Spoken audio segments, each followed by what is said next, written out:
Hello students, welcome back to the next video of Vedanta commerce. मैं Amit sir आप सभी का स्वागत करता हूं। ये है बिजनेस स्टडी 11th क्लास का फर्स्ट वीडियो और आज से हम लोग शुरुआत करने वाले हैं बिजनेस स्टडी का वीडियो लेक्चर्स, जिसमें हम लोग बिजनेस स्टडी के सारे टॉपिक्स को कवर अप करेंगे और साथ ही साथ समझेंगे कि आखिर बिजनेस स्टडी पढ़ने से क्या फायदा है और बिजनेस स्टडी पढ़ते क्यों। ठीक है, तो बेसिकली अगर आपके सिलेबस की बात करें तो टोटल आपका 80 मार्क्स का एग्जामिनेशन होता है और 20 मार्क्स का प्रैक्टिकल पेपर होता है, जिसमें आपका प्रोजेक्ट रहता है, वाइवा होता है। इन 80 मार्क्स में आपको टोटल 10 चैप्टर्स पढ़ने हैं। ठीक है, टोटल आपका 10 चैप्टर्स है और फर्स्ट चैप्टर जो है वो है nature and significance of business. हमारा फर्स्ट चैप्टर जो है वो है नेचर एंड सिग्निफिकेंस या फिर nature and purpose of business, यानी कि हम लोग बिजनेस क्यों करते हैं। तो बेसिकली अगर हम बात करें बिजनेस स्टडी की, तो एज अ कॉमर्स स्टूडेंट आपको बिजनेस स्टडी में भी उतना ही महारत हासिल करना होता है जितना कि आप अकाउंट्स में हासिल करोगे, क्योंकि बिजनेस स्टडी आपको एक बेसिक नॉलेज देता है जिसके हिसाब से आप बिजनेस को अच्छे से समझ पाते हो। आप देखते हो कि आपके सोसाइटी के चारों तरफ इर्द गिर्द बिजनेस जो है हैपन होता रहता है। आप ये भी देखते होंगे कि हर लोग अलग अलग तरीके से बिजनेस करता है। कोई अपना एक परमानेंट दुकान खोल के रखा हुआ है, कोई साइकिल पर बेचता है, कोई ठेले पर बेचता है, कोई सिर पे रख के बेचता है, कोई कंपनी के फॉर्म में बेचता है। कई बार आप लोगों को वैसे लोगों से पाला पड़ा होगा जो कंपनी का डायरेक्ट प्रोडक्ट आपको बेचते हैं, जैसे एमवे जो है बिजनेस प्रोडक्ट बेचती है ना, न्यूट्रिशनल प्रोडक्ट प्लस आपका पेस्ट पर्सनल केयर प्रोडक्ट बेचती है। तो ये कंपनी जो है ये कभी दुकान नहीं खोला है, ये कंपनी कभी रिटेल आउटलेट में अपना प्रोडक्ट नहीं बेचता, ये कंपनी डायरेक्ट एजेंट के थ्रू सेल करवाती है। तो बहुत सारे बिजनेस मॉड्यूल्स हैं और बहुत सारे बिजनेसमैन जो हैं अलग अलग तरीके से बिजनेस करते हैं। तो आखिर उन बिजनेस के बारे में है ना, उन बिजनेस का क्लासिफिकेशन क्या होता है ये हम लोग समझेंगे वीडियो ऑन हो जाता है ना वैसे। बिजनेस स्टडी में। और हम लोग समझेंगे ये कि आखिर किन किन तरीके का बिजनेस होता है, बिजनेस के बारे में बेसिकली पढ़ेंगे। बिजनेस क्यों करते हैं, बिजनेस करने से क्या फायदा है, बिजनेस का मेन एक्टिविटी क्या होता है, बिजनेस का मेन पर्पस क्या होता है, बिजनेस का इंपॉर्टेंस क्या है, बिजनेस का सिग्निफिकेंस क्या है, बिजनेस का नेचर क्या है। ठीक है, तो बेसिकली अगर हम बात करें तो 11th क्लास के बिजनेस स्टडी में आप सिर्फ बेसिक ऑफ बिजनेस के बारे में पढ़ेंगे। और खास बात क्या है कि यहाँ पर जो कुछ भी आप पढ़ोगे वो आप ऑलरेडी प्रैक्टिकल लाइफ में उसको देख चुके हो, आप उसको अपने प्रैक्टिकल लाइफ में कर रहे हो। बस हमको क्या करना है, सिस्टमेटिकली आपको उसको पढ़ा देना और आप इसको अच्छे से कनेक्ट कर पाओगे, इसको अच्छे से समझ पाओगे। बिजनेस स्टडी इसलिए बहुत आसान हो जाता है क्योंकि यहाँ पर आप जो कुछ भी पढ़ रहे हैं ये सारा का सारा आपके प्रैक्टिकल लाइफ से जुड़ा हुआ है। कहीं भी ऐसा कुछ नहीं है जो आपके इमेजिनेशन पे चल रहा है ना। प्रॉब्लम कब आता है सब्जेक्ट में, जब इमेजिनेशन की बात आती है।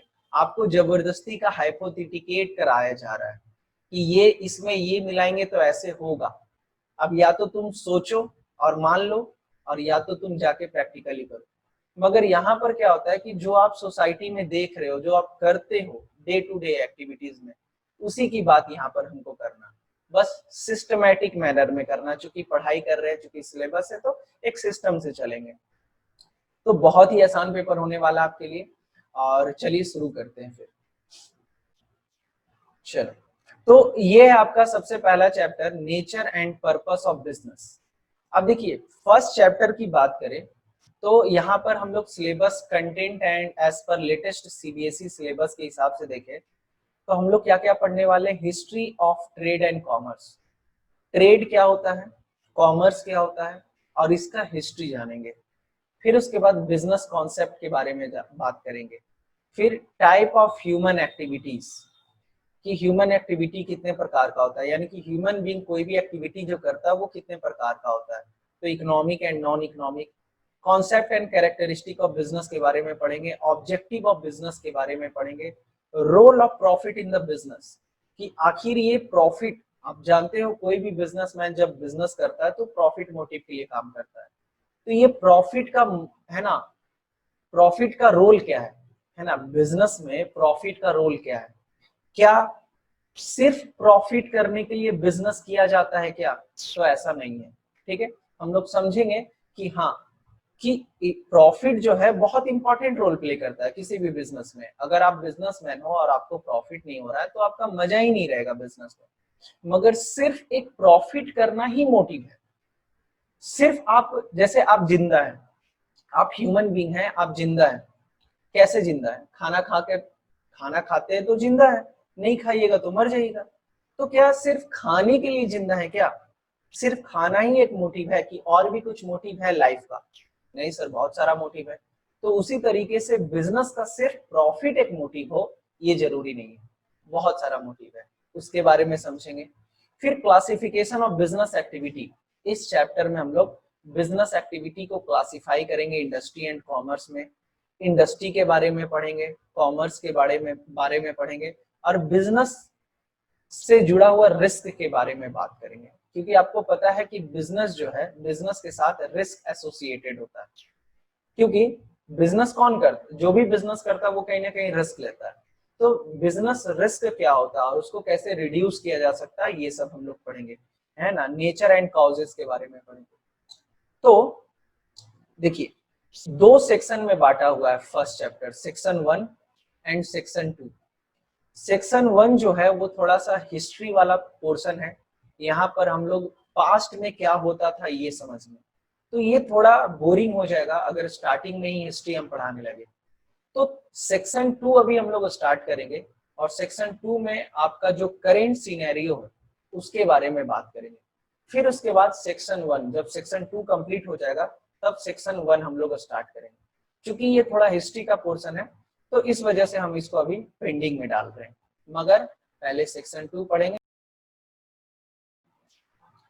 तो फर्स्ट पार्ट की बात करें तो थोड़ा हिस्ट्री वाला पोर्शन है, तो इसको अभी हम लोग पेंडिंग में डालते हैं और सेकेंड पोर्शन जो है वो स्टार्ट करते हैं। ठीक है, बहुत ही आसान है और बहुत ही इजी है, एंड ये प्रैक्टिकल लाइफ से रिलेटेड है, तो इसमें किसी भी तरीके का आपको प्रॉब्लम नहीं होगा। सेक्शन 2 में सबसे पहले आपको ह्यूमन एक्टिविटी के बारे में बता रहा है। आप सभी को पता है हमारे सोसाइटी में जितने भी ह्यूमन बीइंग हैं, हम, आप या फिर कोई भी, हर अपने जीवन को व्यतीत करने के लिए, अपने जीवन को सस्टेन करने के लिए, अपने लाइफ को सस्टेन करने के लिए पैसे कमाने का काम करते हैं। ठीक है, तो ह्यूमन बीइंग कोई भी एक्टिविटी अगर कर रहा है तो उसको कहते हैं ह्यूमन एक्टिविटी। ह्यूमन बीइंग अगर कोई भी एक्टिविटी कर रहा है उसको कहते हैं ह्यूमन एक्टिविटी। और ये ह्यूमन एक्टिविटी जो है इसको दो क्लासेस में क्लासिफाई किया गया है। एक वो एक्टिविटी जो पैसे कमाने के लिए किया जाता है, और एक वो एक्टिविटी जो साइकोलॉजिकल सेटिस्फैक्शन गेन करने के लिए किया जाता है। यानी कि एक वो एक्टिविटी होता है ह्यूमन एक्टिविटी जो इंसान करता है पैसा कमाने के लिए। जैसे हम आपको पढ़ा रहे हैं और आप लोग पढ़ रहे हो, तो ये जो है ये ह्यूमन एक्टिविटी में आ गया। जाहिर सी बात है हम लोग ह्यूमन है तो ह्यूमन एक्टिविटी। और ह्यूमन एक्टिविटी में सेकंड क्लासिफिकेशन क्या है कि ये एक इकोनॉमिक एक्टिविटी है। सर इकोनॉमिक एक्टिविटी मतलब वो एक्टिविटी जो पैसे कमाने के लिए किया जाता है उसको कहते हैं इकोनॉमिक एक्टिविटी। मगर हम अपने मम्मी पापा के साथ मंदिर, विष्णुपद मंदिर चले गए और वहां पूजा की, तो यहाँ पर ये भी एक तरीके का एक्टिविटी है, मगर इस एक्टिविटी में हम पैसा नहीं कमा रहे, तो इसको हम कहेंगे नॉन इकोनॉमिक एक्टिविटी। तो इंसान दो तरीके का एक्टिविटी करता है, एक इकोनॉमिक एक्टिविटी और एक नॉन इकोनॉमिक एक्टिविटी। अगर आप पैसे कमाने के लिए कुछ कर रहे हैं तो उसको कहेंगे इकोनॉमिक एक्टिविटी। मगर आप साइकोलॉजिकल सेटिस्फेक्शन के लिए कर रहे हैं, जैसे आप ह्यूमन बीइंग हो और आप मंदिर जा रहे हो, किसी को हेल्प कर दिए, आप जा रहे थे बाइक से, कोई आपसे लिफ्ट मांगा, आप उसको लिफ्ट दे दिए, तो ये जो एक्टिविटी है ये हो गया नॉन इकोनॉमिक एक्टिविटी। और यहाँ पे कहीं ना कहीं आपको एक सुख मिला, आपका दोस्त आपसे आया, बाइक मांगा और चला गया लेकर, आप उसको बाइक का चाबी दे दिए, फिर 1 घंटे के बाद लौटा दिया, तो ये भी एक तरीके का एक्टिविटी हुआ, मगर इसको कहेंगे नॉन इकोनॉमिक एक्टिविटी। बात क्लियर है? पर वही बंदा अगर वो किसी से रेंट पे बाइक लेता और उसके बदले वो पैसा देता, तो ये क्या हो जाता, ह्यूमन एक्टिविटी, इकोनॉमिक एक्टिविटी, ठीक है। तो basically all the human beings, देखिए क्या कह रहा है, all the human beings whenever they are required to perform some or the other activity to satisfy their need wherever they are, है ना कहीं कहीं भी अगर इंसान है तो उसको कुछ ना कुछ एक्टिविटी परफॉर्म करना पड़ेगा।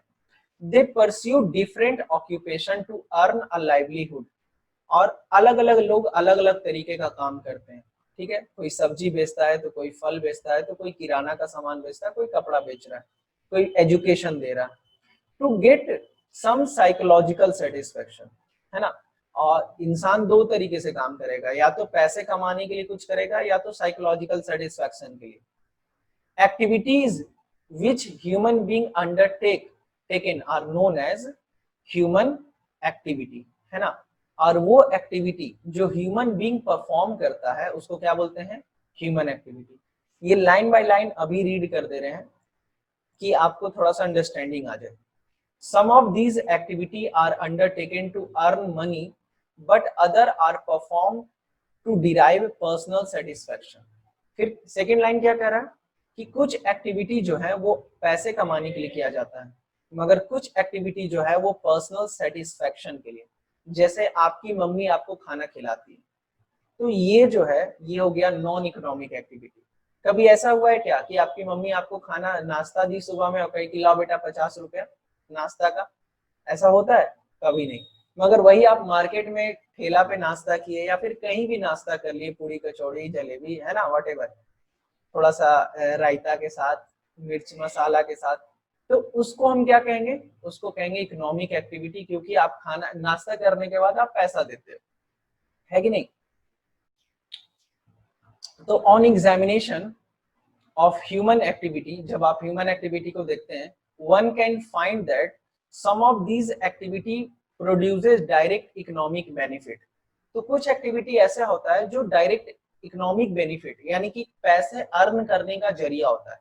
जैसे आप ऑफिस में काम कर रहे हैं, या फिर एक दुकान रन कर रहे हैं, या फिर आप प्रैक्टिस कर रहे हैं एज अ डॉक्टर, यानी कि आप डॉक्टर हैं, तो कहीं ना कहीं यहाँ पे आपका क्या आ रहा है, पैसा आ रहा है। हम भी जो पढ़ा रहे हैं उससे क्या हो रहा है, मेरे को पैसा मिल रहा है। मगर कहीं ना कहीं कुछ एक्टिविटी ऐसे होते हैं while other do not produce direct economic activity, जैसे कुकिंग, आप घर पे खाना बना रहे हैं, खेल रहे हैं, आप खेल रहे हो और कहोगे कि सर हम तो मैच लेके खेलते हैं, हम जब भी खेलते हैं तो मैच लेते हैं और हम जीतते हैं उससे पैसा, तो वो एक वो नॉन इकोनॉमिक एक्टिविटी में नहीं कहलाएगा। क्यों? क्योंकि आगे हम लोग डेफिनेशन देखेंगे कि इकोनॉमिक एक्टिविटी उसी को बोलते हैं जो रेगुलर बेसिस पे किया जा रहा है। आगे आप पढ़ोगे तो आप जो गेम खेल रहे हैं ये क्या हो गया, एक तरीके का नॉन इकोनॉमिक एक्टिविटी। मगर सचिन जो गेम खेल रहा है वो हो गया इकोनॉमिक एक्टिविटी। मगर आप जो गांधी मैदान में जाके अपने दोस्तों के साथ मैच ले रहे हैं उसको नॉन इकोनॉमिक एक्टिविटी में ही लाएंगे, क्योंकि आपका ये प्रोफेशन नहीं है, आप इससे अपना घर नहीं चला रहे हो, आप डेली बेसिस पे नहीं खेल रहे हो, ठीक है। गोइंग टू टेम्पल या फिर गोइंग टू स्कूल, ये भी क्या एक तरीके का नॉन इकोनॉमिक एक्टिविटी।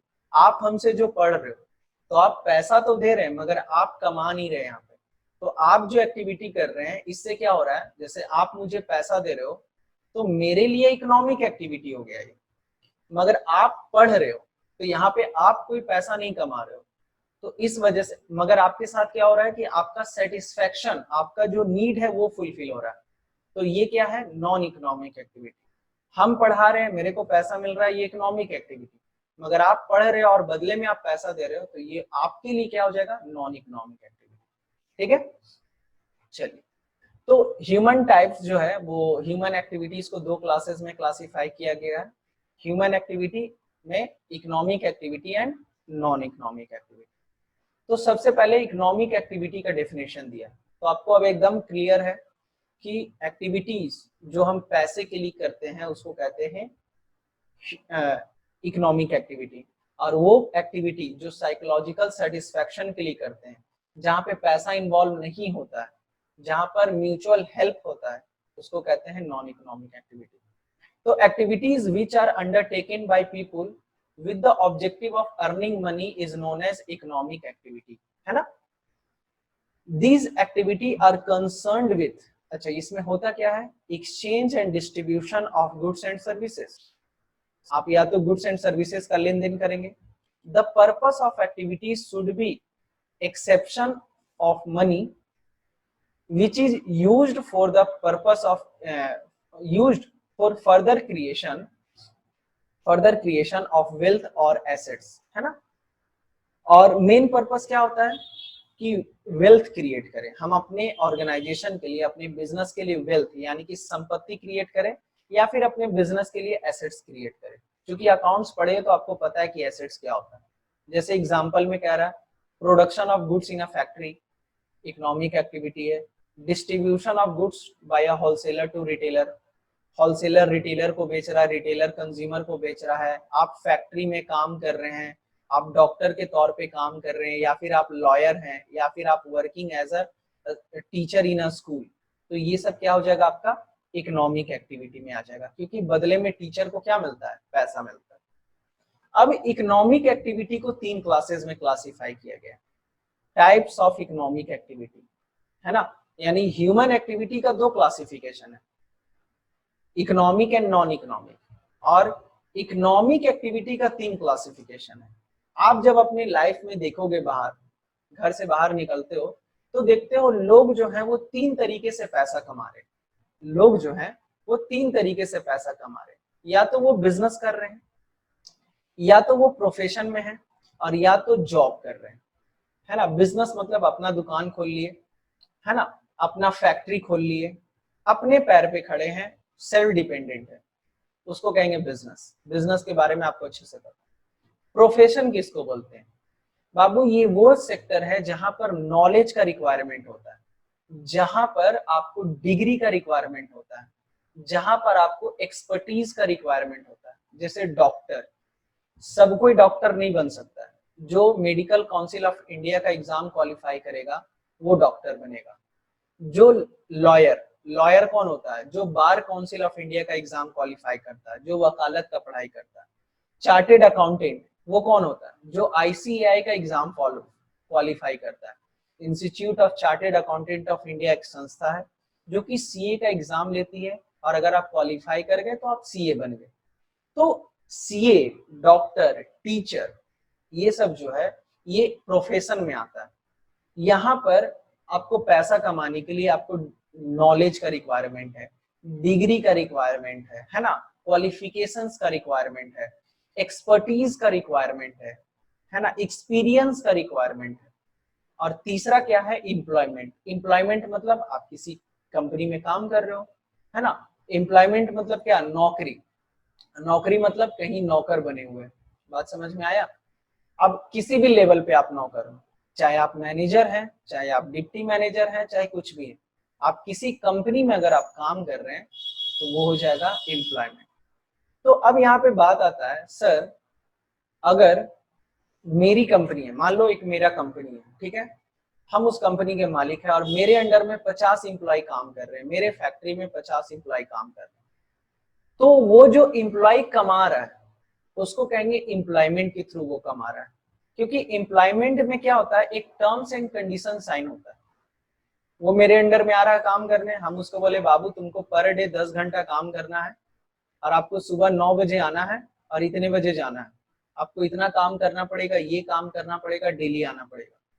तो मालिक और नौकर के बीच में क्या हुआ, एम्प्लॉयर एम्प्लॉय के बीच में एक डील हो गया, और उस डील के अकॉर्डिंग काम चल रहा है। अब जो डील हुआ है उसके हिसाब से वो बंदा काम करेगा और अपना 1 महीने का सैलरी उठाएगा, ठीक है। तो मेरे अंडर में तुम लोग जो काम कर रहे हो, या फिर जो भी एम्प्लॉय काम कर रहा है, वो एम्प्लॉयमेंट हो जाएगा। पर हम जो बिजनेस चला रहे हैं वो किस में आ जाएगा, बिजनेस के अंडर में आ जाएगा, ठीक है। तो बेसिकली आप देख पा रहे हो कि इंसान जो पैसा कमाता है वो 3 तरीके से कमाता है, बिजनेस के तरीके से, या तो प्रोफेशन के तरीके से, या फिर एम्प्लॉयमेंट के तरीके से। आप अगर फैक्ट्री वगैरह चला रहे तो बिजनेस, आप अगर डॉक्टर हैं, लॉयर है, चार्टेड अकाउंटेंट है, टीचर है ना, या फिर आप प्रोफेशनल पंडित जी हैं, बहुत सारे पंडित जी जो हैं मिलने के लिए, आओ जजमान, बैठो जजमान, और तुम्हारा हाथ देखेंगे तुमसे 5,000 रुपया ले लेंगे, और अलग से 50,000 का अंगूठी अलग से, और ऊपर से यज्ञ करवाएंगे वो अलग है ना। तो उसको किस में लाएंगे, प्रोफेशन में। क्यों? क्योंकि ये डिग्री, यहाँ पे डिग्री तो जरूरत नहीं पड़ता है मगर नॉलेज है ना, नॉलेज का रिक्वायरमेंट होता है, एक्सपर्टीज का रिक्वायरमेंट होता है, ठीक है। और एम्प्लॉयमेंट में क्या होता है कि आप किसी के अंडर में काम करते हो, है ना, चाहे आप सरकारी है चाहे गैर सरकारी, डजेंट मैटर, मगर आप किस में आ जाएंगे, एम्प्लॉयमेंट में आ जाएंगे, ठीक है। चलिए अब एक एक करके तीनों के बारे में पढ़ते हैं। सबसे पहले कह रहा है business. Business refers to those economic activity which are connected with the production. Business में क्या होता है, प्रोडक्शन करते हो, या तो परचेस करोगे और उसको सेल करोगे, या फिर आप डिस्ट्रीब्यूट करोगे goods and services with the main objective of earning profit. और ये इसका मोटिव क्या होता है, प्रॉफिट कमाना, है ना। जैसे आप फिशिंग कर रहे हैं, माइनिंग कर रहे हैं, खेती कर रहे हैं, मैन्युफैक्चरिंग कर रहे हैं, आप होलसेलर हैं या फिर डिस्ट्रीब्यूटर हैं या फिर मीडिएटर हैं, तो आपको क्या बोला जाएगा, आप बिजनेस में। प्रोफेशन में क्या है, हम लोग ऑलरेडी डिस्कस कर चुके हैं, एक बार लाइन बाय लाइन रीड कर देते हैं, समझना ये चीज। Profession refers to the activities which require special knowledge.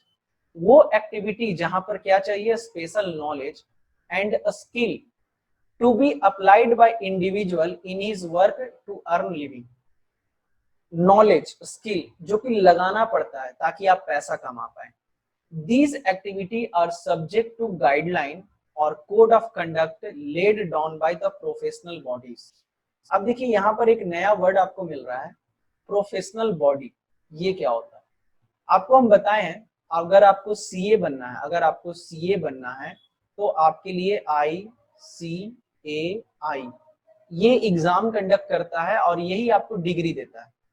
अगर आपको डॉक्टर बनना है, अगर आपको डॉक्टर बनना है तो मेडिकल काउंसिल ऑफ इंडिया, है ना। अगर आपको लॉयर बनना है तो बार काउंसिल ऑफ इंडिया, BCI। तो ये जो कुछ संस्था है ना, ये जो कुछ ऐसे संस्था हैं जो कि आपको डिग्री देते हैं, जो कि आपको डिग्री देते हैं, और ये लोग इसके लिए रिस्पॉन्सिबल होते हैं। Medical council of India, bar Council of India, institute of chartered accountant of India. तो कोई भी चार्टेड अकाउंटेंट किसके किसके अधीन काम करेगा, यानी कि किसके इशारों पे काम करेगा, या फिर किसका रूल्स एंड रेगुलेशन फॉलो करेगा, institute of chartered accountant of India का। कोई भी वकील किसका रूल्स एंड रेगुलेशन फॉलो करेगा, तो कोई भी वकील जो है वो आपका बार काउंसिल ऑफ इंडिया का रूल्स एंड रेगुलेशन फॉलो करेगा, ठीक है। कोई भी वकील बार काउंसिल ऑफ इंडिया का रूल्स एंड रेगुलेशन फॉलो करेगा।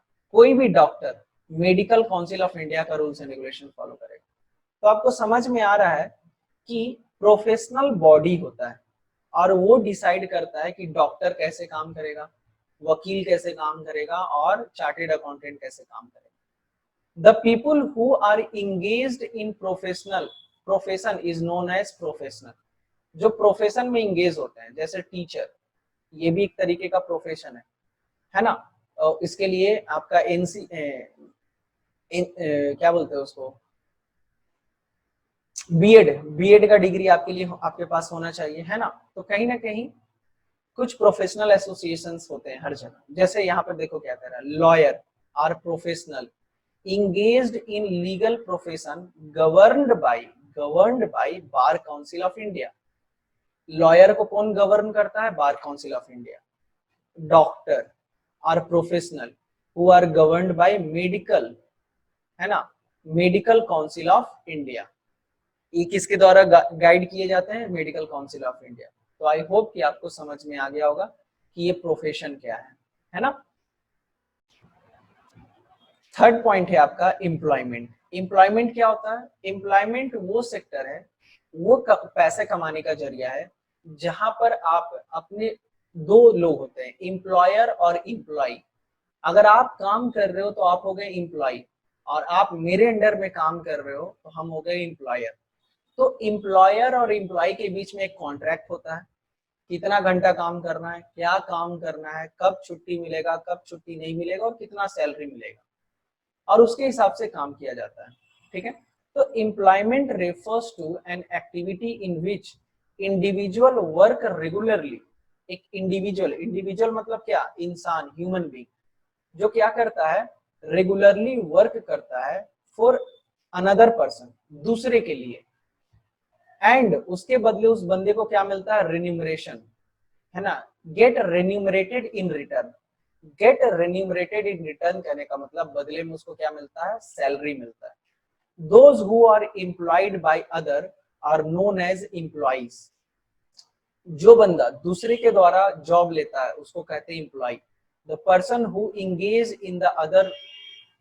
the other to work regularly for the same is known as, है ना, for them are known as employer। तो दो वर्ड सीखे आप, एक है एम्प्लॉय और एक है एम्प्लॉयर। एम्प्लॉय कौन, एम्प्लॉय वो है जो किसी के अंडर में काम करता है, और एम्प्लॉयर कौन है, जो काम देता है। यानी कि आप मेरे अंडर में काम कर रहे हो तो हम हो गए एम्प्लॉयर और आप हो गए एम्प्लॉय, ठीक है। द रेन्यूमरेशन, रेन्यूमरेशन मतलब क्या होता है, salary. Paid by employer to employee is known as salary और वेजेस। फॉर एग्जाम्पल, आप ऑफिस में काम कर रहे हैं, बैंक में काम कर रहे हैं, इंश्योरेंस कंपनी में काम कर रहे हैं, आप दुकान पे काम कर रहे हैं, या फिर आप मैनेजर हो, क्लर्क हो, प्यून हो, सेल्समैन हो, कुछ भी हो, तो क्या हो जाता है, एम्प्लॉयमेंट हो जाता है। अब देखिए यहाँ पे आपको डिस्टिंक्शन दे रहा है, डिफरेंस दे रहा है employer, business, profession and employment के बीच में। अब एक चीज आप समझिएगा, चूंकि आप मैच्योर हो गए हैं, बड़े हो गए हैं, तो कोई भी डिफरेंसेस आप बचपन से, आप 6, 7, 8, 9, 10 से आप पढ़ते आ रहे हो डिफरेंसेस, है ना, कोई भी 2 पॉइंट पढ़े और उसके बीच में डिफरेंस पढ़ते होगे। मगर अब जो डिफरेंस हम लोग पढ़ेंगे वो एक बेसिस के आधार पे पढ़ेंगे। जैसे राम एंड मोहन के बीच में, राम और मोहन के बीच में आप डिफरेंस क्रिएट कर रहे हो, तो किस आधार पे, तो सबसे पहला एजुकेशन के आधार पे, राम अच्छा पढ़ता है, मोहन नालायक है। फिर डिफरेंस क्रिएट कर रहे हैं कलर पे, स्किन के कलर पे, तो राम गोरा है, मोहन काला है, तो ये एक आधार हुआ। तो उसी तरीके से बेसिस के हिसाब से जो भी डिफरेंसेस अब हम लोग देखेंगे, यानी कि आज के बाद से जो भी कॉन्सेप्ट में आप डिफरेंसेस देखोगे वो किसी ना किसी आधार पे रहेगा। जैसे कमेंसमेंट मतलब स्टार्ट करना, तो बिजनेस, प्रोफेशन एंड एम्प्लॉयमेंट तीनों के बीच में डिफरेंस समझना है। कमेंसमेंट मतलब बिजनेस स्टार्ट करना, ठीक है। तो बिजनेस कब स्टार्ट होता है, जब आप डिसीजन ले लेते हैं, है ना, जब आप डिसीजन ले लिए कि भैया हमको बिजनेसमैन बनना, हमको एंटरप्रेन्योर बनना, बस हो गया बिजनेस स्टार्ट। प्रोफेशन में आप कब स्टार्ट कर सकते हैं, जब आपके पास एक डिग्री होगा। हम चाह गए कि हम डॉक्टर बनना चाहते हैं, तो उससे हम डॉक्टर नहीं बन सकते जब तक मेरे पास प्रैक्टिस का सर्टिफिकेट नहीं रहेगा। हमको सर्टिफिकेट ऑफ प्रैक्टिस गेन करना पड़ेगा, मेरे पास डिग्री होना चाहिए, मेरे पास नॉलेज होना चाहिए, तभी हम प्रोफेशन स्टार्ट कर सकते हैं, अदरवाइज नहीं। एंड लास्ट क्या कह रहा है, एम्प्लॉयमेंट। एम्प्लॉयमेंट कब होता है, जब आप किसी, है ना, सर्विस एग्रीमेंट में इंटर करते हैं, है ना, आप किसी कंपनी के साथ एक एग्रीमेंट साइन किया और ज्वाइन कर लिए एक सैलरी के आधार पे, स्टार्ट हो गया एम्प्लॉयमेंट। तो बिजनेस कब स्टार्ट होता है, जब आप डिसीजन लेते हैं कि एंटरप्रेन्योर बनना है। प्रोफेशन कब होता है, जब आप डिग्री, नॉलेज या फिर एक्सपीरियंस ले लेते हैं। और एम्प्लॉयमेंट कब होता है, जब आप किसी कंपनी में काम करना चालू करते हैं, ठीक है। Second, qualification. क्या बिजनेस करने के लिए क्वालिफिकेशन का रिक्वायरमेंट है, तो नो, नो या फिर मिनिमम क्वालिफिकेशन। आप कभी नहीं देखे होंगे कि कोई बिजनेस कर रहा है और उसके लिए क्वालिफिकेशन, कभी नहीं। बिजनेस के एक्सपीरियंस मायने रखता है, आप जितना एक्सपीरियंस है उतना अच्छा बिजनेस चलाओगे, मगर क्वालिफिकेशन नहीं लगता है। क्या प्रोफेशन के लिए लगता है, सर एकदम लगता है। Prescribed and professional qualification and training required. आपको ट्रेनिंग होना चाहिए, आपके पास नॉलेज होना चाहिए, आपके पास डिग्री होना चाहिए। क्या एम्प्लॉयमेंट के लिए होता है, हाँ होता है। जैसे पीयून के लिए डिग्री नहीं भी रहेगा तो चलेगा, क्वालिफिकेशन नहीं भी रहेगा तो चलेगा, मगर मैनेजर के लिए चाहिए। तो ये डिपेंड करता है नेचर ऑफ जॉब पे, कि आप पीयून बन रहे हो, कि क्लर्क बन रहे हो, कि मैनेजर बन रहे हो। मैनेजर के लिए ज्यादा डिग्री चाहिए और क्लर्क के लिए थोड़ा कम, और पीयून के लिए नहीं चाहिए। बात समझे। तो क्वालिफिकेशन जो है एम्प्लॉयमेंट में डिपेंड करता है नेचर ऑफ जॉब पे, कि आप किस तरीके का जॉब कर रहे हो। इन्वेस्टमेंट, तो बिजनेस में इन्वेस्टमेंट बहुत ज्यादा रहता है, क्योंकि जितना आप इन्वेस्टमेंट ही नहीं करोगे तो बिजनेस करने में मजा नहीं आएगा। तो इन्वेस्टमेंट बिजनेस में रिक्वायर्ड होता है बहुत ज्यादा लार्ज स्केल पे। मगर प्रोफेशन में बात करें, जैसे आप डॉक्टर बनना चाहते हैं तो पढ़ाई पे कुछ खर्च किए, है ना, तो पढ़ाई पे जो खर्च किए वो इन्वेस्टमेंट नहीं कहलाएगा। आप जो क्लिनिक खोलोगे और क्लिनिक खोलोगे, काउंटर लगाओगे, कुछ सेटअप करोगे, उसको कहते हैं कैपिटल। तो प्रोफेशन में कैपिटल का रिक्वायरमेंट होता तो है मगर कम। जैसे हम टीचर है, हम बोर्ड लगाएं, बेंच लगाएं, लैपटॉप है, एसी है, टीवी है ना, स्मार्ट टीवी है, वेब कैमरा है, पेन टैब है, तो ये सब क्या है, मेरा इन्वेस्टमेंट है। तो एक टीचर बनने के लिए, एक प्रोफेशन में आने के लिए भी कुछ ना कुछ इन्वेस्टमेंट का रिक्वायरमेंट होता है। तो बिजनेस के मुकाबले देखें तो प्रोफेशन में जो है थोड़ा कम कैपिटल लगता है। डॉक्टर को उतना पैसा नहीं लगाना पड़ेगा जितना एक बिजनेसमैन को लगाना पड़ेगा। मगर एम्प्लॉयमेंट में कोई कैपिटल का रिक्वायरमेंट नहीं होता। आप किसी कंपनी में मैनेजर के रूप में काम कर रहे हो तो आपको पैसा थोड़ी देना है, आपको उल्टा पैसा मिलेगा काम करने के लिए। तो सर कभी कभी जॉब लेने के लिए पैसा देना पड़ता है सरकारी वाला, तो बाबू उसको कंसीडर यहाँ नहीं किया जा रहा है क्योंकि वो घूस है, और घूस इज अ इनलीगल एक्टिविटी। तो अंडर द टेबल जो दिया जा रहा है उसको हम लोग कंसीडर नहीं करेंगे। तो इसलिए एम्प्लॉयमेंट में आपका किसी भी तरीके का कैपिटल का रिक्वायरमेंट नहीं होता है। रिस्क की बात करें तो भाई बिजनेस में तो सबसे ज्यादा रिस्क रहता है ना, बिजनेस में तो सबसे ज्यादा रिस्क रहता है कि नहीं। तो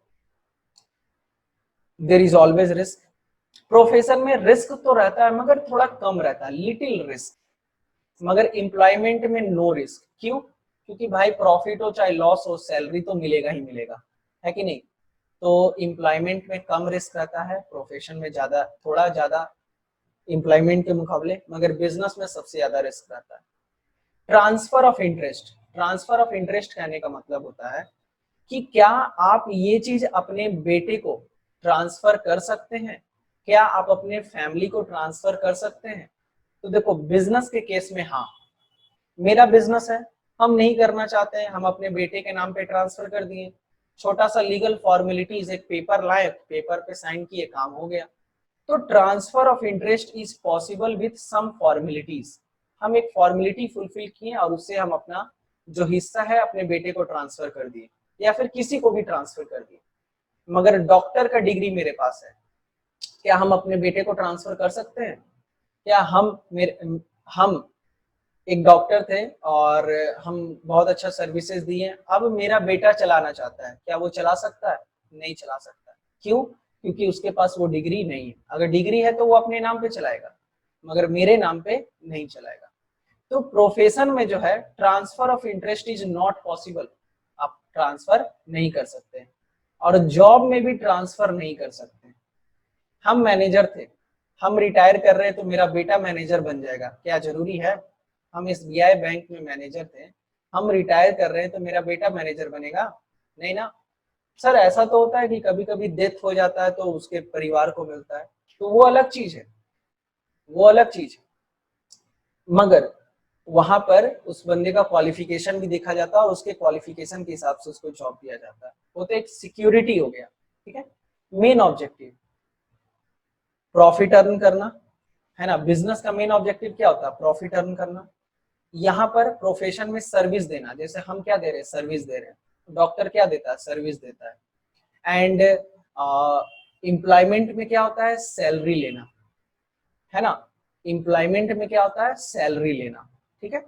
चलिए नेक्स्ट है code of conduct. Code of conduct कहने का मतलब कि rules and regulation. Code of conduct मतलब होता है रूल्स एंड रेगुलेशन। तो क्या बिजनेस में कोई रूल्स एंड रेगुलेशन होता है? नहीं, कोई रूल्स एंड रेगुलेशन नहीं।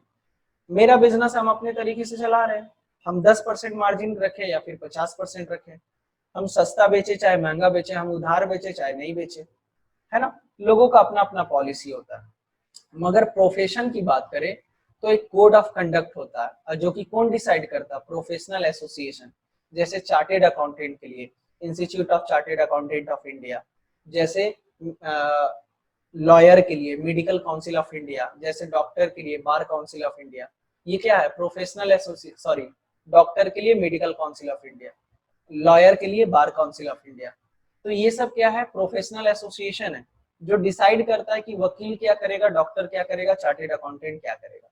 ठीक है। अच्छा, कोड ऑफ कंडक्ट एम्प्लॉयमेंट में होता है। जैसे मान लीजिए आप मेरे अंडर में काम कर रहे हो, तो रूल क्या है, 9 बजे आना है, 8 बजे जाना है, इतने घंटे काम करना है, इतने घंटे का ब्रेक मिलेगा, छुट्टी से पहले 2 दिन पहले आपको परमिशन लेना है। ठीक है, तो ये क्या है, कोड ऑफ कंडक्ट। तो जॉब में भी कोड ऑफ कंडक्ट होता है, प्रोफेशन में भी जॉब ऑफ कंडक्ट होता है, कोड ऑफ कंडक्ट होता है, मगर बिजनेस में कोड ऑफ कंडक्ट नहीं होता। नेचर ऑफ वर्क इन्वॉल्व, है ना। अच्छा, बिजनेस में किस तरीके का काम होता है भाई, तो बिजनेस में होता है आप प्रोडक्शन करिए, परचेस करिए, सेल करिए, ये सब होता है।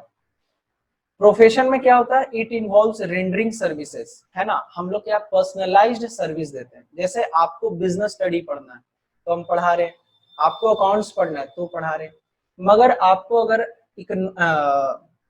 फिजिक्स पढ़ना है तो आप मेरे पास नहीं आओगे, आप किसी और के पास जाओगे। डॉक्टर के पास आप जाते हो तो आपको पर्सनलाइज्ड सर्विस मिलता है।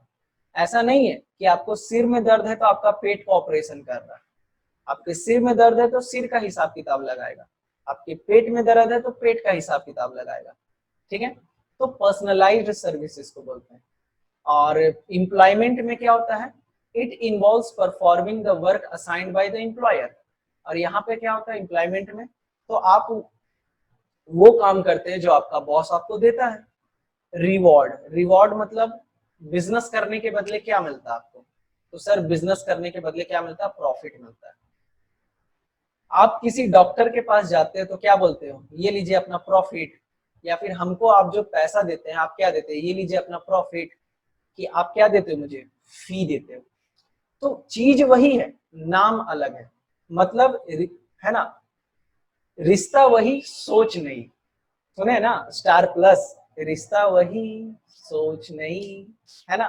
तो वही चीज है। रिवॉर्ड प्रोफेशन में क्या मिलता है, आपको फी मिलता है, और आप कहीं काम करते हैं तो आपको क्या मिलता है, सैलरी मिलता है या फिर वेजेस मिलता है। तो ये बेसिक डिफरेंस था एम्प्लॉयमेंट, प्रोफेशन एंड बिजनेस के बीच में। आई होप कि आपको एकदम बहुत अच्छे से क्लियर होगा। कल के क्लास में हम लोग पढ़ेंगे नॉन इकोनॉमिक एक्टिविटी के बारे में, और यहीं से शुरुआत करेंगे। तो फिलहाल आज की क्लास में बस इतना ही, एंड आई होप कि आपको बहुत अच्छे से समझ में आया होगा, और इसी तरीके से बिजनेस स्टडी आपके लिए इजी रहेगा, कभी भी आपको कोई दिक्कत नहीं करेगा। मिलते हैं नेक्स्ट क्लास में, और वहां पे हम लोग और आगे चर्चा करेंगे। Till then, thank you so much, bye bye, take care.